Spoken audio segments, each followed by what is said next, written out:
Knee replacement के बाद लोग मुझसे एक ही सवाल पूछते हैं, डॉक्टर ये कितने साल चलेगा? Valid question and important question. 20 से 25 साल चलेगा या 10 साल में ही प्रॉब्लम क्रिएट करेगा? एंड इसीलिए फिजियोथेरेपिस्ट के प्रिस्क्राइब प्रोटोकॉल्स को सीरियसली फॉलो करना जरूरी है।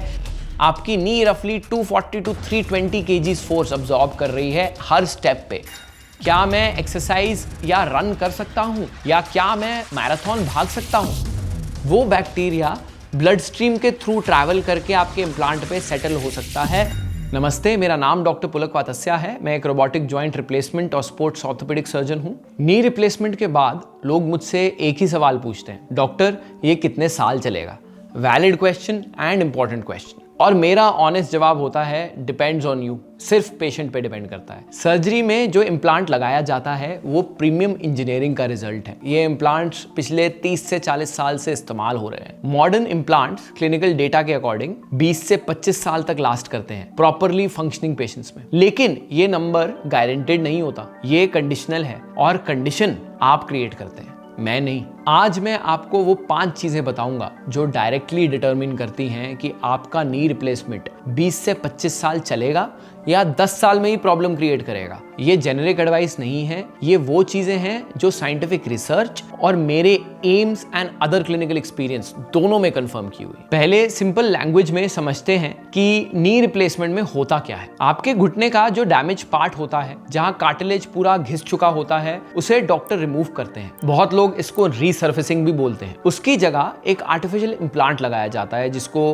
कैप या टाइटेनियम बेस प्लेट या फेमोरल कंपोनेंट बोलते हैं। ये इम्प्लांट 3 पार्ट का होता है। अपर थाई बोन पे फेमोरल कंपोनेंट लगता है, नीचे टिबिया बोन पे एक बेस प्लेट लगती है जो टाइटेनियम की बनी होती है, और बीच में एक प्लास्टिक का कुशन लगता है जिसको पॉलीइथाइलिन इंसर्ट बोलते हैं, जो स्मूथ मूवमेंट्स के लिए हेल्प करता है। ये पॉलीइथाइलिन इंसर्ट का डिजाइन अलग अलग होता है। पुराने जमाने में PS यानी कि पोस्टीरियर स्टेबलाइज्ड डिजाइन यूज होता था। आज के जमाने में MC या MS यानी कि मिडली स्टेबलाइज्ड या मिडली कॉन्ग्रुएंट इंसर्ट ज्यादा यूज होता है, which recreates natural mechanics of the knee more consistently than previous inserts। कुछ केसेस में नी कैप, जिसको कि पटेला बोलते हैं, उसको भी रीसर्फेस या रिप्लेस किया जाता है। अब इंपॉर्टेंट बात यह है कि आर्टिफिशियल नी नेचुरल नी जैसा नहीं होता। इसमें ना ब्लड सप्लाई होती है, ना नर्व्स होती हैं, और ये खुद से रिपेयर भी नहीं हो सकता है। इसलिए आप जो भी डेली एक्टिविटीज करते हैं वो डिसाइड करता है कि ये इम्प्लांट कितना लंबा चलेगा और कितना स्मूथली चलेगा। नी रिप्लेसमेंट का एक बहुत इंपॉर्टेंट कंसिडरेशन होता है लॉन्जिविटी ऑफ इम्प्लांट, एंड इसीलिए ऑल्टरनेटिव सर्जरीज जैसे कि partial knee replacements, arthroscopic डिब्राइडमेंट्स, arthroscopic मेनिसेक्टमी,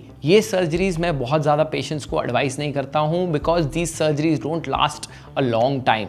partial knee replacement done in the right patient, अगर पेशेंट बहुत यंग है या फिर बहुत ओल्ड है तो एक अच्छी सर्जरी है। लेकिन 60, 65, 70 इस एज ग्रुप के पेशेंट के लिए total knee replacement is the longest lasting and the right surgery. बहुत लोग पार्शियल नी रिप्लेसमेंट को MRP के नाम से प्रोपोगेट करके 60, 65, 70 ईयर ओल्ड पेशेंट्स में इस सर्जरी को एडवाइस कर रहे हैं, जो इस सर्जरी का सही इस्तेमाल नहीं है। अब बात करते हैं 5 मेजर फैक्टर्स जो डिसाइड करते हैं आपके इम्प्लांट की लॉन्जिविटी या फिर आपका इम्प्लांट कितना लंबा चलेगा। पहली और सबसे इंपॉर्टेंट चीज जो लोग अंडर एस्टिमेट करते हैं, पोस्ट ऑपरेटिव रिहैबिलिटेशन या फिजियोथेरेपी। सर्जरी के बाद बहुत पेशेंट सोचते हैं कि काम हो गया, अब रेस्ट करते हैं। ये सोच गलत है और क्लिनिकली हार्मफुल है। नी रिप्लेसमेंट के बाद mobility is very very important, और स्पेशली पहले 3 महीनों में। इस पीरियड में 2 चीजें साथ में चल रही होती हैं। एक, आपका इम्प्लांट बोन के साथ प्रॉपरली सेट हो रहा होता है, मतलब स्ट्रॉन्ग कनेक्शन बना रहा होता है,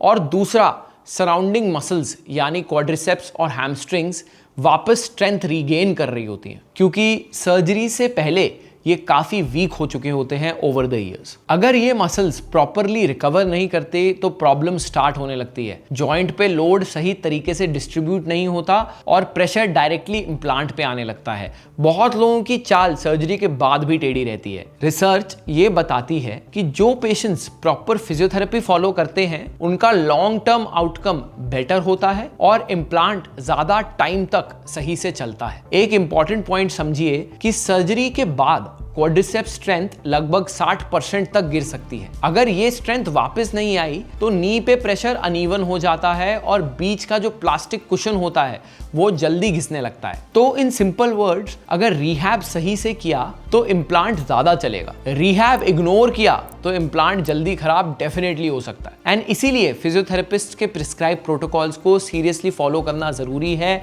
एक्सरसाइज स्किप मत करो, पेन से डरो मत, डॉक्टर्स ने जो मूवमेंट अलाउ करी हैं वो कंसिस्टेंटली करो। फर्स्ट 3 मंथ्स में जो इन्वेस्टमेंट करोगे 15 साल बाद तक वही रिटर्न मिलेगा। अब आते हैं पॉइंट 2 पे। ये पॉइंट मैं हर पेशेंट को सर्जरी से पहले और बाद दोनों में क्लियरली एक्सप्लेन करता हूं। नी जॉइंट पे जो फोर्स लगता है वॉकिंग के दौरान वो आपके बॉडी वेट का रफली 3 to 4 टाइम्स होता है। अगर आप 80 kgs के हैं, आपकी नी रफली 240 to 320 kgs फोर्स अब्सॉर्ब कर रही है हर स्टेप पे। जॉगिंग या स्टेयर्स में ये फोर्स 6 से 7 टाइम्स बॉडी वेट तक जाती है। इसका मतलब ये है कि अगर आप पोस्ट सर्जरी 10 किलो वेट बढ़ाते हैं, आपकी नी पर हर स्टेप पे एडिशनल 30 से 40 केजी फोर्स पड़ रहा है और आपका इम्प्लांट ये हर दिन हजारों स्टेप्स पे अब्सॉर्ब कर रहा है। पॉलीइथाइलिन इंसर्ट जो बीच में होता है एक वेयर प्रोसेस अंडरगो करता है जो डायरेक्टली कोरिलेटेड है विद क्यूमुलेटिव लोड। एक लैंडमार्क स्टडी ने बताया कि BMI अबव 30 वाले पेशेंट्स में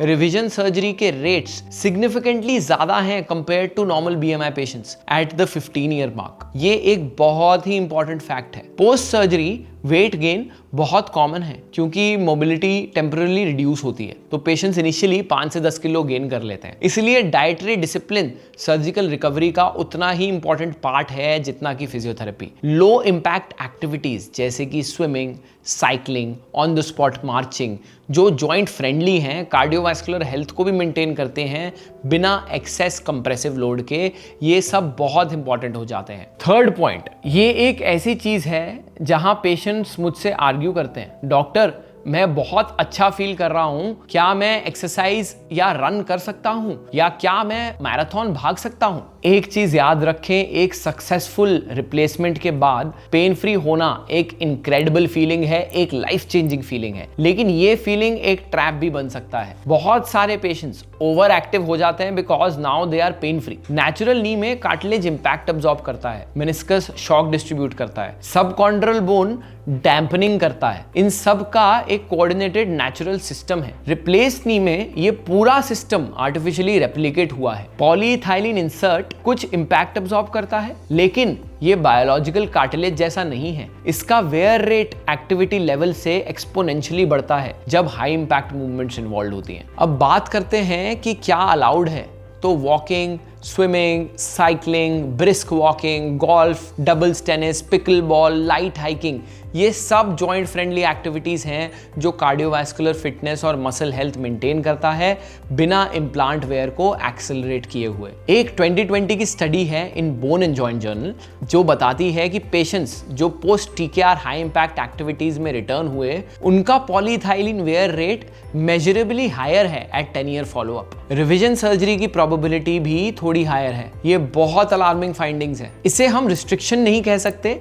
इम्प्लांट एक फाइनाइट लाइफ स्पैन के साथ डिजाइन किया गया है मॉडरेट यूज के लिए। आप यूज करो लेकिन सेंसिबली। फोर्थ पॉइंट बहुत बोरिंग लगता है। लोग सोचते हैं कि अगर कोई पेन नहीं है, कोई दिक्कत नहीं है तो डॉक्टर के पास जाने की जरूरत ही नहीं है। ये एक डेंजरस असम्पशन है। Implant loosening, polyethylene wear, periprosthetic joint infection, periprosthetic fractures, ये सब कंडीशंस हैं जो साइलेंटली प्रोग्रेस करती हैं। पेन एक लेट साइन है कॉम्प्लिकेशन में। जब तक पेन आता है डैमेज ऑलरेडी सिग्निफिकेंट हो चुका होता है। रेगुलर फॉलोअप में एक सिंपल एक्सरे होता है जो implant position, bone implant interface और any early signs of loosening या वेयर शो करता है। ब्लड मार्कर्स इवैल्यूएट होते हैं जो सब क्लिनिकल इन्फेक्शन इंडिकेट कर सकते हैं। और फंक्शनल असेसमेंट जहां डॉक्टर देखता है कि चाल नॉर्मल है या कॉम्पनसेटरी पैटर्न्स अभी भी हैं या नए पैटर्न्स डेवलप हो रहे हैं। पेरीप्रोस्थेटिक जॉइंट इन्फेक्शन यानी कि बदले हुए घुटने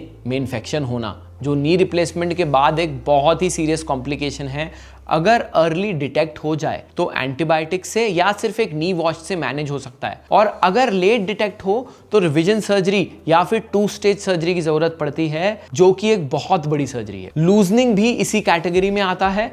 अगर अर्ली डिटेक्ट हो तो इंटरवेंशन ऑप्शंस हमेशा अवेलेबल होते हैं, पर लेट स्टेज पे फुल रिवीजन सर्जरी ही एक सोल्यूशन है। एज अ सर्जन मैं रिकमेंड करूंगा 6 वीक्स, 3 मंथ्स, 1 ईयर और फिर 2 ईयरली आप रूटीनली अपने डॉक्टर से अपने बदले हुए घुटनों को चेक करवाएं, अपने फॉलोअप कैलेंडर को मेंटेन करें। ये एक बोरिंग अडल्ट हैबिट है जिसके कॉन्सिक्वेंसेस लाइफ ऑल्टरिंग हो सकते हैं, specially for your replaced knee joint. Fifth वो पॉइंट है जो मोस्ट पेशेंट्स को जेन्युइनली सरप्राइज करता है, लेकिन मैं फिर भी अपने हर पेशेंट को बताता हूं। रिप्लेस नीज में इम्प्लांट लगाया जाता है। इम्प्लांट एक फॉरेन मटेरियल है आपकी बॉडी के लिए, ऑल्दो वो बायोकम्पैटिबल है फिर भी फॉरेन है। नेचुरल ह्यूमन टिश्यू के अंदर बैक्टीरिया को फाइट करने की लोकल इम्यूनिटी होती है। इम्प्लांट सरफेस के पास ये इम्यूनिटी नहीं होती या फिर बहुत ही कमजोर होती है। इसका मतलब ये है कि अगर आपके बॉडी में कहीं भी सिग्निफिकेंट बैक्टीरियल इन्फेक्शन हो, जैसे कि दांत की इन्फेक्शन, गले की इन्फेक्शन, वो बैक्टीरिया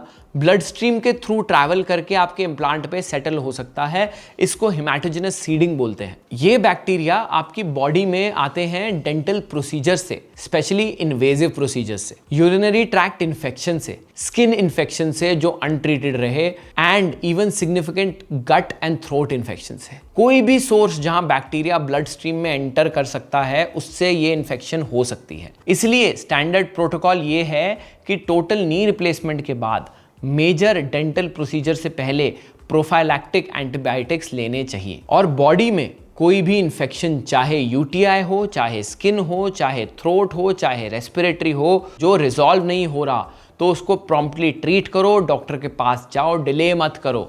नी में कोई भी अनएक्सप्लेन्ड पेन, वार्मथ, स्वेलिंग या फीवर पोस्ट सर्जरी हमेशा सर्जन को रिपोर्ट करना चाहिए इमीडिएटली। वेट एंड वॉच वाली अप्रोच इम्प्लांट इन्फेक्शन में डेंजरस हो सकती है। टोटल नी रिप्लेसमेंट आज के टाइम में एक हाईली सक्सेसफुल सर्जरी और बहुत से लोगों की लाइफ चेंज कर देती है। सर्जरी के बाद please rehab seriously low, weight manage करो, हाई इंपैक्ट एक्टिविटीज से अपने घुटने को बचाओ, फॉलोअप स्किप मत करो और इन्फेक्शन को प्रॉम्प्टली एड्रेस करो, वेट मत करो। ये 5 चीजें कोई कॉम्प्लिकेटेड मेडिकल प्रोटोकॉल नहीं है, ये कॉमन सेंस है जो एक्चुअली में साइंटिफिक रिसर्च बैक्ड है। और अगर ये 5 चीजें आप कंसिस्टेंटली फॉलो करेंगे तो आपका इम्प्लांट 20 से 25 साल तक आपका साथ देगा। आपने सर्जरी के लिए हिम्मत की, रिकवरी में भी वही डेडिकेशन लगाओ। अगर कोई नी रिप्लेसमेंट करा रहा है या फिर करा चुका है तो उनको प्लीज ये वीडियो फॉरवर्ड करें। मेरी एक और वीडियो है about why knee replacement is a very safe surgery,